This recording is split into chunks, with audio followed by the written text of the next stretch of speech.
Good day, everyone. My name is Marc-Evens Joseph. I will be presenting a case about medical malpractice. We will be viewing the 2017 Florida State Supreme Court case versus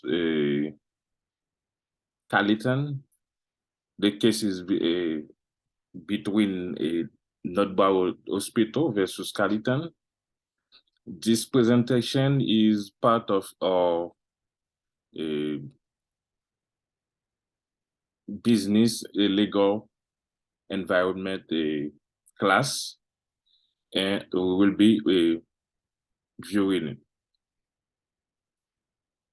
So patient Susan Kalitan went to Broward, North Broward Hospital for a outpatient surgery to treat a carpal tunnel syndrome in her waist. This surgery required the patient to be placed under general anesthesia, but during intubation, as part of the administration of anesthesia for the surgery, one of the tubes perforated her esophagus. When she awoke in recovery, she was complaining of intense pain in her chest and back. The anesthesiologist was notified, and on aware of the perforated esophagus, he ordered the administration of a drug for the chest pain and conclude that there was no issue with Susan Heard. She was discharged from the hospital later that afternoon, and a neighbor picked her up and drove her home.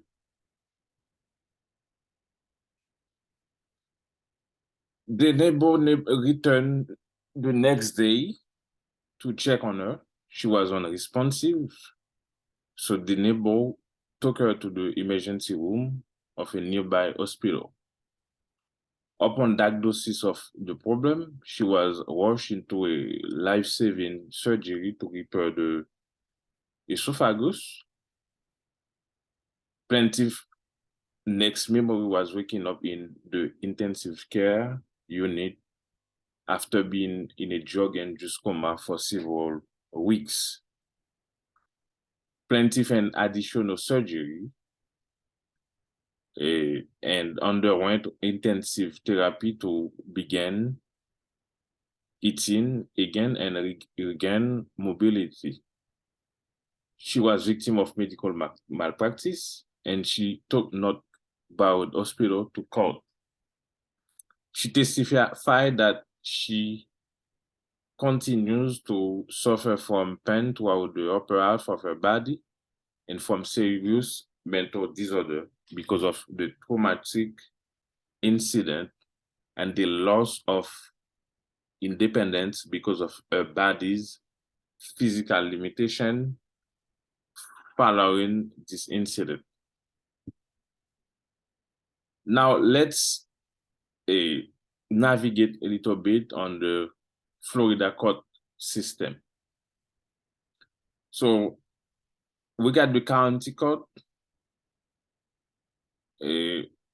which is the lowest level of court in the state. And then we got the circuit court, and then the district court of appeal, and to the highest level, we got the Supreme Court. So Susan Kalitan took North Broward Hospital to a circuit court, which is a court that stands with a trial juries, but the jury determined that plaintiff suffered catastrophic injury in the form of severe brain or closed head injury evidenced by severe episodic neurological disorder and award plaintiff about $4 million in total damages.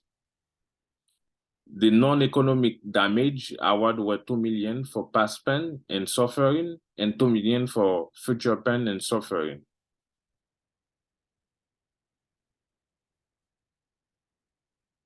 But the court limited the non-economic damage award by the cap provided in section 766-118 of Florida Statute of 2011. As such, the non-economic damages award of $4 million was reduced by close to $2 million by the limitation of non-economic damages for negligence of practitioners under section 766.118 and limitation on non-economic damages for negligence of non-practitioner defendant under section of the Florida Statute. Additionally, the non-economic damages award was further reduced by about $1.3 million as the hospital share of liability was capped as $100,000 by virtue of the hospital status as a sovereign entity.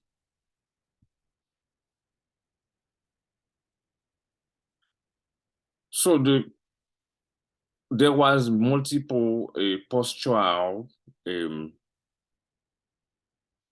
that was denied by the court. So Kalitan moved to the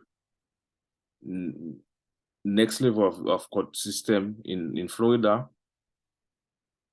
But the Fourth District Court of Appeal held that section 766.118 of Florida Statute lack any rational relation to a state objective and failed both the smell test as well as the rational basis test. In the analysis regarding Kalitan constitutional challenge to the cap,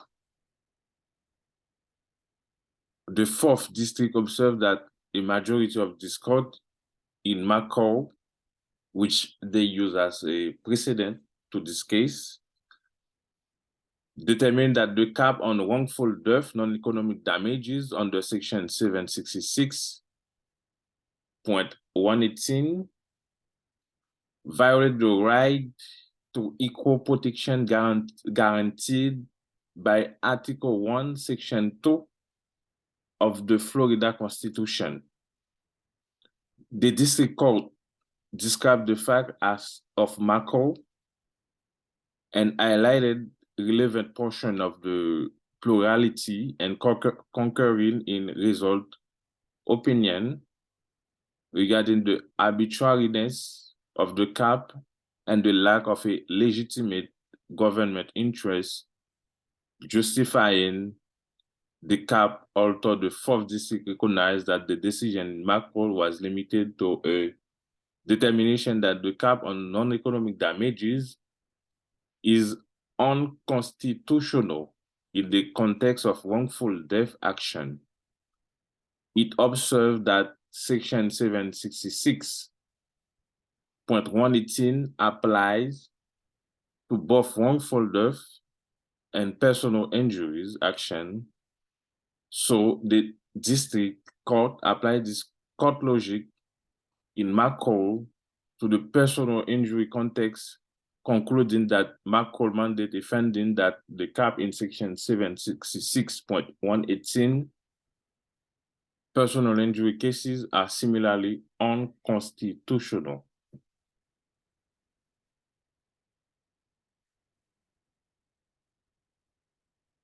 So the North Broward Hospital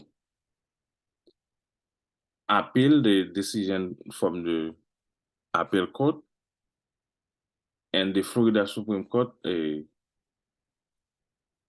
received the case.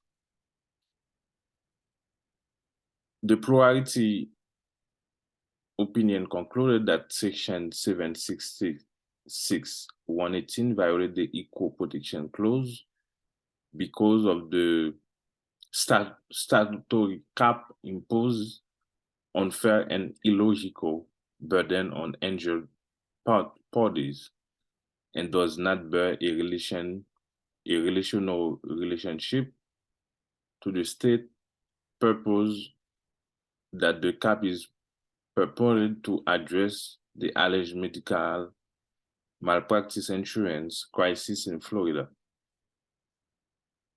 The plurality opinion additionally conclude that the cap on non-economic damages has no relation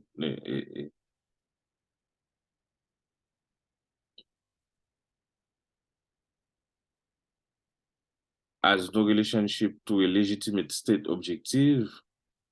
As a result, failing the national basis test, the Florida legislature purpose in enacting the statute was to address the medical malpractice insurance crisis.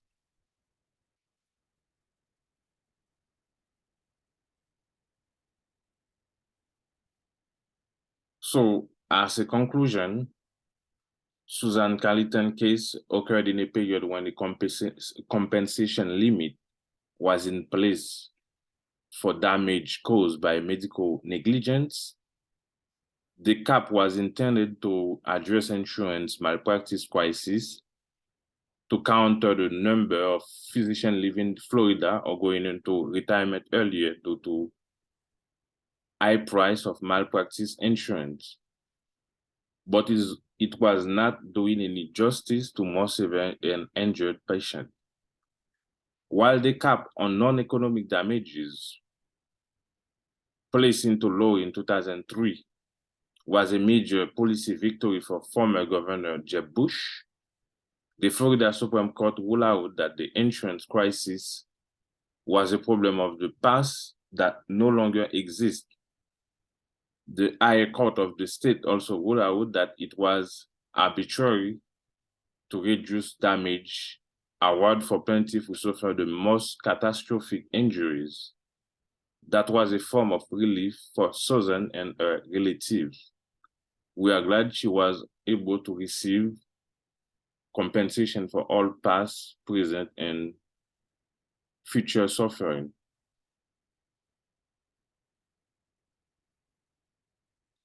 As a reference for this presentation, we have those highlighted here, and I thank you for your time.